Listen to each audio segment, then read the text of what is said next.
One used to enter New York City like a god, and now we're all scuttling in like rats. Well, we have to fix that. And with this group of civic leadership, government leaders, and the local community board, we can do that. So I just want to say how grateful I am that RPA has assembled this team, this brain trust, to address this problem before it's too late. We've heard the stories. In April 2017, a stampede broke out after rumors spread through throngs of commuters that shots had been fired. Had Penn Station possessed a functioning public address system, the 16 who were injured might have been spared.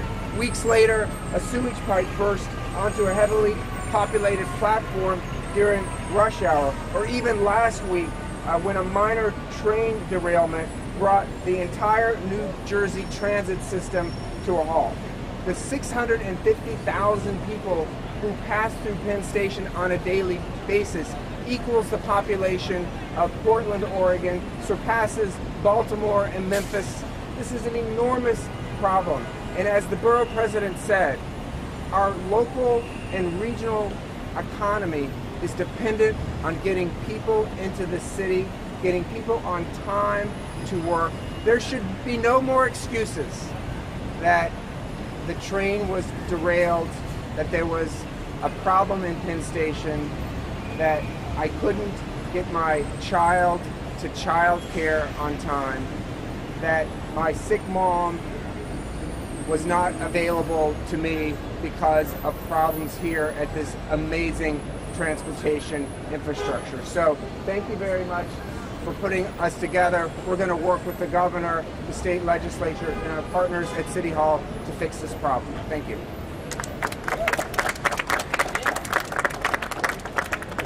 Next, I'd like to invite up Elizabeth Goldstein, who is the president of the Municipal Art Society. Good morning, everyone. We're standing outside Penn Station, which is in crisis. And this crisis has not developed in the last couple of hours or the last couple of months, but over decades of neglect. It's probably the most heavily used and most neglected train hub anywhere in the Western Hemisphere. So we are really here today to ask our elected officials, beyond the ones that are here with us today and standing shoulder to shoulder, to create a comprehensive plan for changing the dynamics of Penn Station, making it safe, making it efficient. And it's not just about the station itself. All you need to do is stand here in this place and look at the pedestrians, look at the vehicle traffic, look at the empty bike racks that are down the street for City Bike, and you know that we need a comprehensive plan here. The governor has made suggestions about incremental steps here that are laudable, and we encourage that. But he has also agreed to step up and do a comprehensive plan, and we demand that he do that. It is absolutely essential to make this the world-class transportation hub that New Yorkers and every commuter who comes through this place, every visitor who arrives in New York at this hub deserves. We are asking every rider, on the LAIR, on Amtrak, on New Jersey Transit, to join with all of the rest of us commuters, to speak loudly, to say now is the time. We must correct this problem at Penn Station now and forever. Thank you for joining us. Now I'd like to invite up Councilmember Yadanis Rodriguez, who is the head of the City Council Transportation Committee. Thank you.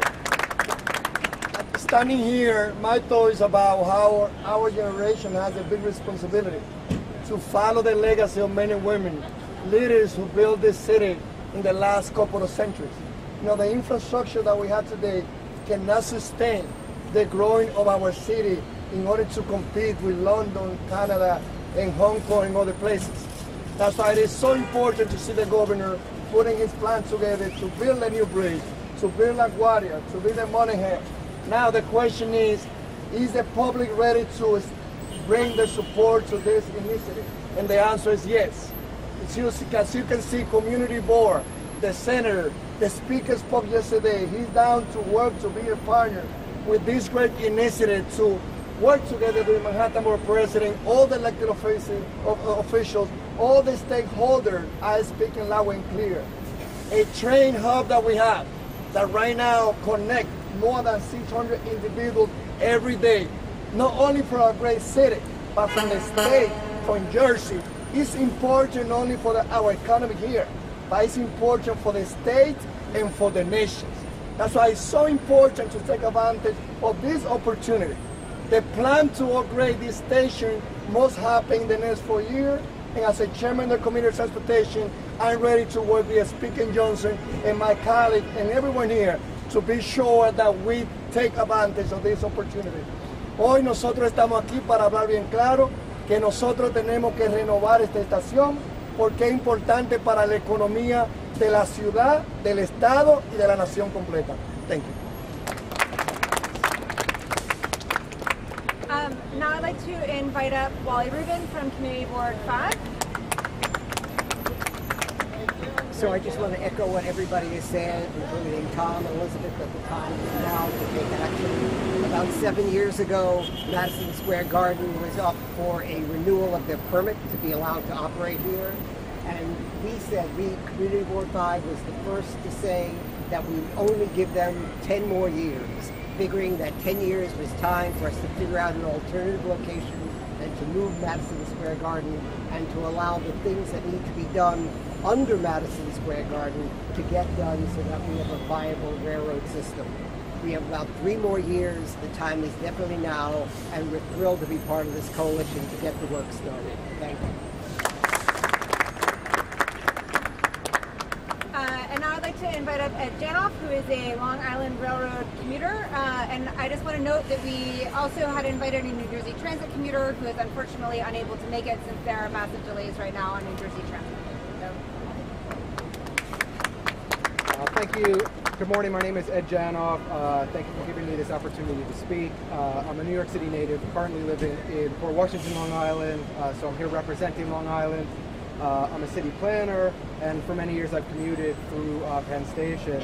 And I'm here to say that this station is really a disgrace. It's filthy, it's crowded, it's confusing, it's a labyrinth, it's really like a dingy basement. And I'm going to tell you one story to illustrate my point. You've all heard a New Yorker gripe about their commute, so you can hear another one.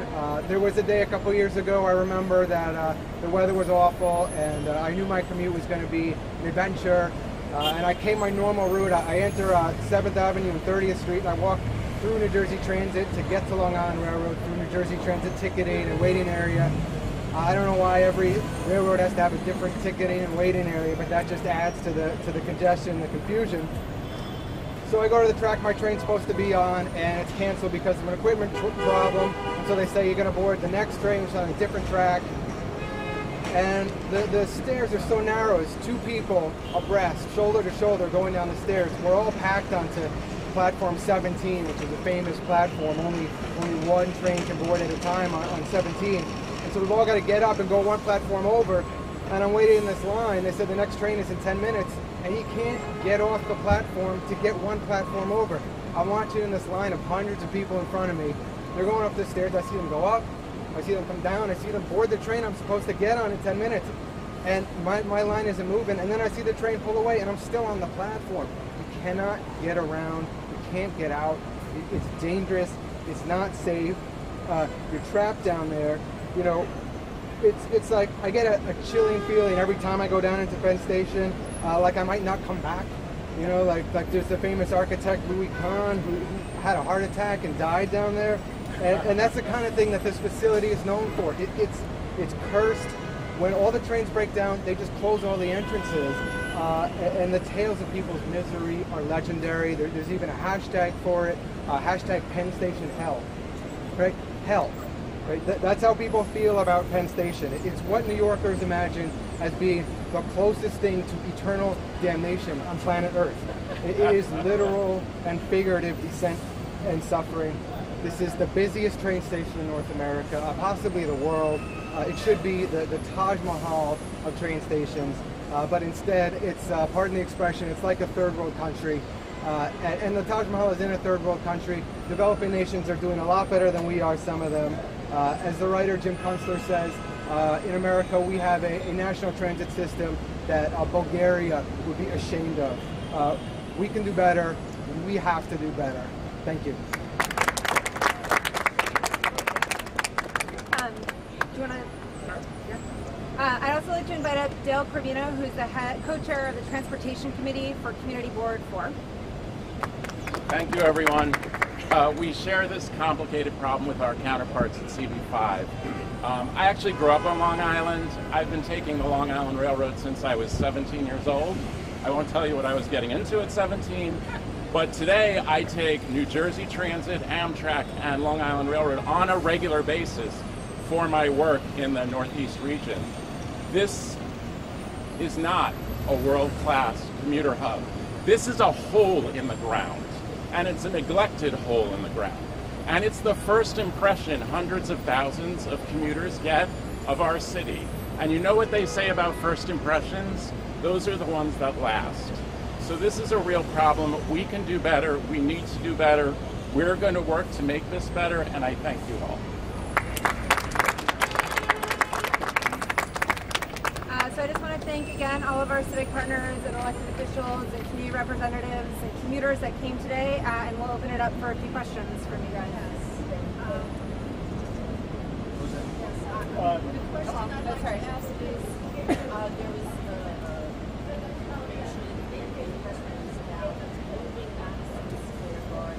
What would that involve? Is that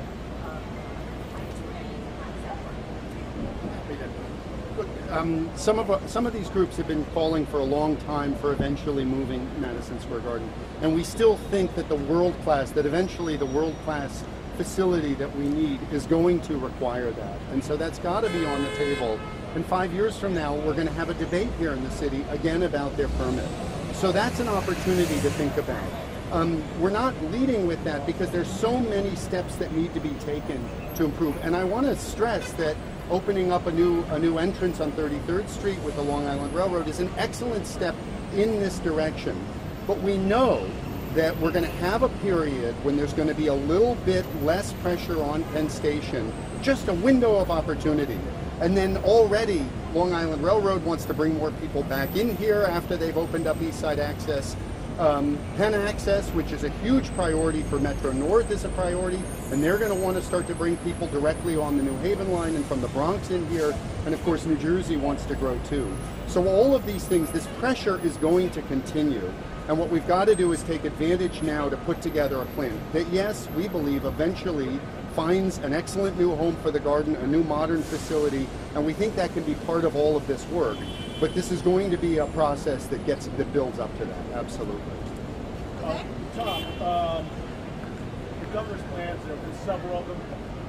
Is this just patchwork, or put another way, lipstick on a pig when the governor puts out these plans? You know what, the governor has been building towards this in many ways, and we've been really pleased at how he's been stepping forward, supporting MTA reform, fast forward funding for the MTA, and other incremental improvements here. Part of what the message we want to deliver today is that there's a coalition here that's going to support him, and that the public is behind our elected leaders to really make bold moves here, because now is the time to start thinking about that. So I don't want to decry what's happened to date.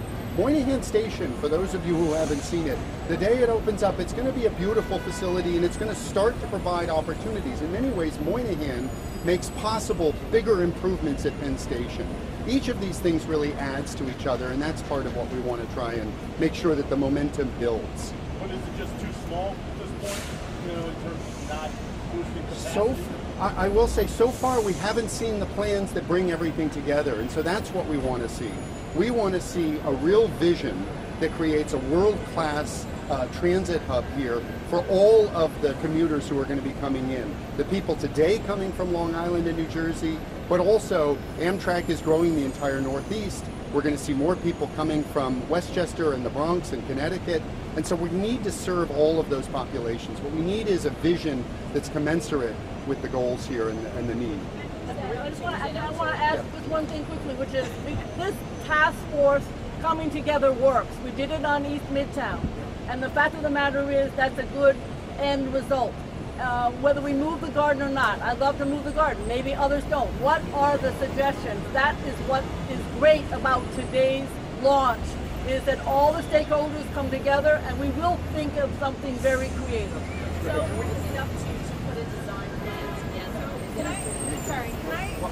Can I go to Gersh and then Dana come back to you? Well, the same question basically, Tom. Can you tell us, we're talking about you guys have a vision for somebody creating a plan. What are the elements of that plan?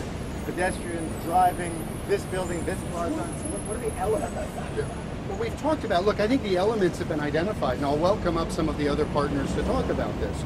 You know, from RPA's perspective, as the borough president mentioned, we see increased demand on this facility. And so it's a facility that has to provide for the capacity for eventually, yes, Penn Access and bringing Metro North in, and someday even Gateway and a new tunnel under the Hudson River, which is, of course, absolutely critical.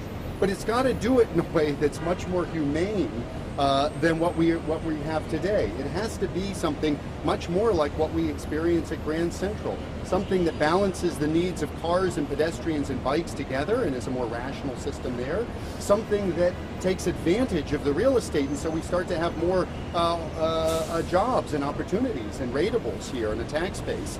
And really, just more than anything, I think New Yorkers are demanding more and more quality public spaces, and we want to see places that we can be proud of, that we can travel through. I don't know, Elizabeth, I'd be happy to have you talk. Yeah, well, I want to just remind you all that when we last had an intensive planning process around this station, Hudson Yards didn't exist.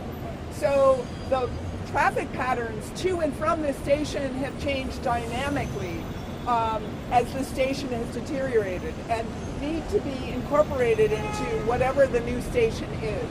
The subway stations, Tom mentioned many of the elements here, but the ability to move with luggage and briefcases easily in and out of the subway stations that make this a transit hub. It's not just about the rail, it's about the subway system, the buses, the pedestrian access, the beautification of these public spaces so it doesn't feel like you're moving through someone's back trash lot, but rather that you're moving through a grand public space to arrive at an efficient, safe, well-organized train station. 2 questions. Tom, how many campaigns to improve Penn Station have you personally been involved in? I don't know. They all roll together. No, look, this is. We've been talking about these issues for a long time, obviously, but this is an historic moment. This is the opportunity where we're really seeing elected leaders come together. We're seeing the public speaking with a more unified voice. And again, there are external things happening with the construction happening over on 8th Avenue at Moynihan, with East Side Access coming in, with the growth of New York City and the employment here and the economy. All of these things build towards this moment. So I think that this is different from what we've done before. And I think this is really our last best shot at getting this right. And so that's what we need to do. Here, here. So who is it up to? To put a plan together? All of us. I mean, but no, who would have to authorize it or sign off on it? I'm just saying, on Grand Central, we just did it. We brought together all the stakeholders. Obviously, there was a Bloomberg plan and then de Blasio because Dan Grodnick didn't sign off. But the issue is, if you have a plan, if you come together, I'm sure the governor's office, the mayor's office, and all of these amazing folks will come together. We've done it before. You just do it. And this, as Tom Wright indicated, is the time to do it. Yeah, at the last Penn Station announcement, Cuomo made mention of some sort of community advisory council that you are on. Is that convened yet? No. What he said, I was not speaking according to the words on the piece of paper. And I said, we need, Governor, to have an advisory group. So we will make it's the same advisory group. We're all going to get together based on what you learned today. So I have not initiated anything. To be honest with you, we're going to do it in the larger stakeholders. But he announced. Sort of. He said, in response to the borough president, I remember. Thank you. That kind of leads into my question. What role do you envision having, the coalition envision having with the city and state governments? Obviously, the city's going to have to. Sounds like the city's going to have to go soon for you guys. Well, as we heard from Thomas, Speaker Johnson spoke yesterday, he believed that it is important to get the community input. Again, I follow his leadership in this, and from my role, chairing the community transportation, we will provide all the support knowing that this plan is the best thing that we can discuss right now, and this go align with what the governor already been working with, which is the Monaghan Station and the growing New York City population. So I hope again that with the speaker also that represent this area to the elected officials, and in his role as a speaker, I definitely will be working with him supporting this coalition. And are there any specific ideas for, creating more pedestrian space where that could be? As I said earlier, there have been a lot of visions for opening up Penn Station, for creating new access and things. What hasn't happened is they haven't all been brought together yet to figure out how they can really support each other, how they would be phased in those aspects. And I think what the borough president said, we really are, we're talking about this and calling for this on the heels of a very successful effort in East Midtown that brought together civic partners, the city, private sector, real estate, and came together with a plan that is now moving forward, making improvements in public spaces, redevelopment, and all of the things that are going to have to be necessary to see this vision too. So it's something new here because we can point to successes that we've had and say it's time for Penn Station to experience similar success. I also want to say this moment really is different. 2 months ago, the governor called me and the chair of my board to talk about the new entrance he wants to put at 33rd Street. Now that's the governor calling a community board. And rather than the community board playing what is stereotypically considered its usual role as NIMBY, saying no, we said yes. And in fact, we said to the governor, you have to think even bigger, that we need a real plan for the district. And that's a major change. And we think that can be a big difference this time around. All right, thank you guys very much for coming. If you guys